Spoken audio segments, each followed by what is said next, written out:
Hello everyone, welcome back to my channel. Ding! This channel was primarily based as a knitting and crocheting YouTube channel, as you know. I am going to switch gears a little bit, so I have a lot more to talk about in terms of life updates and what I want to do next with my channel. First off, I am an actor and I moved to New York and then I moved to LA. And then I basically got cast after like a year or so working in LA and auditioning. I got cast as a performer on a cruise ship. So I basically pulled a 180 on my life and I decided to drop everything and move to a cruise ship. And of course, you know, this was a 6-month contract that I was signed on to. So it wasn't like everything was going to change, but it ended up all changing for me. Ultimately, it was a really, really cool experience. If you're working on a cruise ship for the very first time, I do have a lot of tips and advice for everything related to working as a performer, or in general, cruise ship life is what they call it, ship life, which is a whole other world. But there's just things that I think will help you to navigate more easily your cruise ship experience, and especially if you're a newcomer to the industry. Performing on a ship, it's very different in a way from performing on land. It is a lot different from life on shore. It really isn't for some people, this kind of lifestyle, but sometimes it'll surprise you like it did myself. So you do get to visit amazing places. It depends on your itinerary, of course, but it's also what your perspective is and what you make of it. So as a performer, first of all, I do get a lot of time off, which is great. So if you are going to go on a ship as a performer, you will most likely get a good amount of time off compared to other people. So you might get 2 or 3 whole days off that are also port days.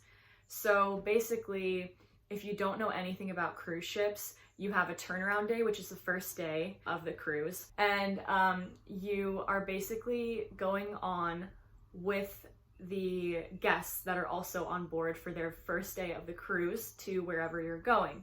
You take a shuttle from the airport to the vessel, or from the hotel that you stay at to the vessel, and you join for your very first day. It looks different for a lot of people, but basically you are met by someone who takes your luggage and takes you to your room and shows you around the ship, gives you a tour. Sometimes it's not a very detailed tour, to be honest. It depends on the ship, it depends on the day, it depends on who's available to help you, etc., etc. So just be prepared. You might not have an amazing experience the first day. It's going to be very, very overwhelming. I was just I would say the word is flabbergasted. I just had no idea what I was walking into, really. I didn't know what to expect, so I was already nervous, and just having to navigate around the ship and know where everything was in and of itself was very daunting, and everything looks the same at first.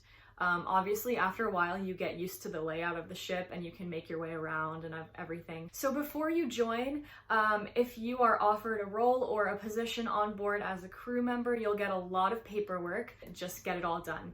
I actually realized when I took the job that my passport was expired.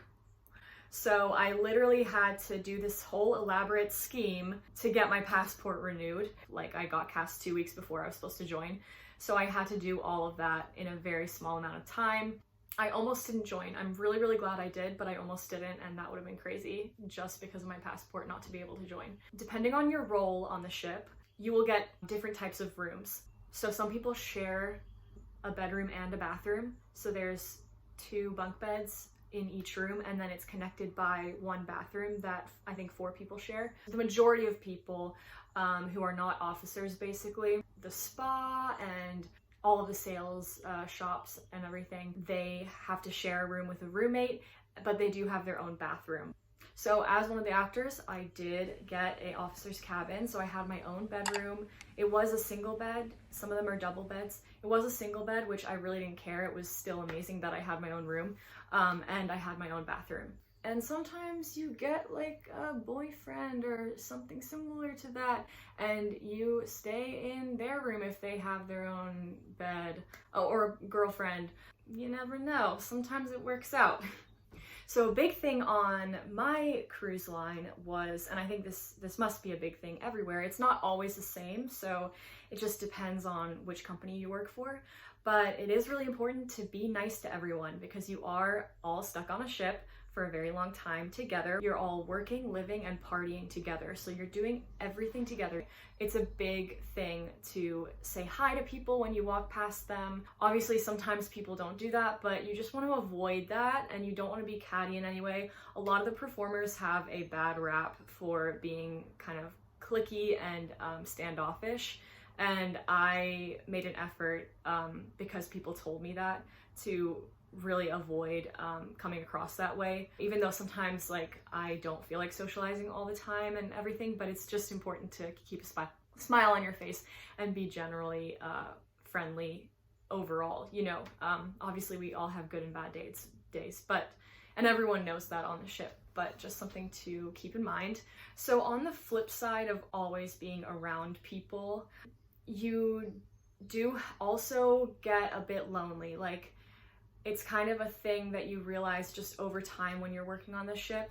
You can at some points end up fending for yourself, because like you'll make best friends with one person and then they have to be transshipped and go to another ship, or their contract ends earlier and you're like, how am I going to survive without this person?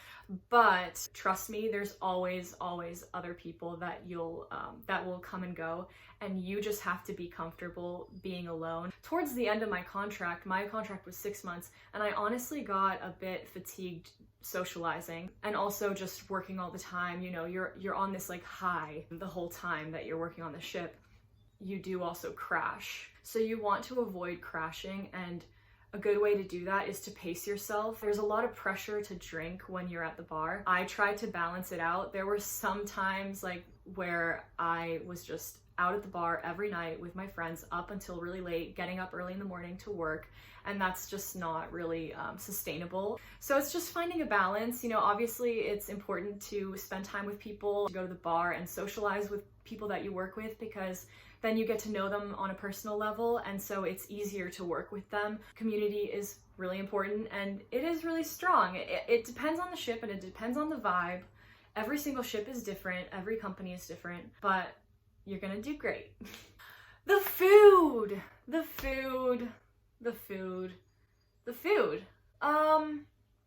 Yeah, the food, when I first joined, I was like, wow, this is amazing.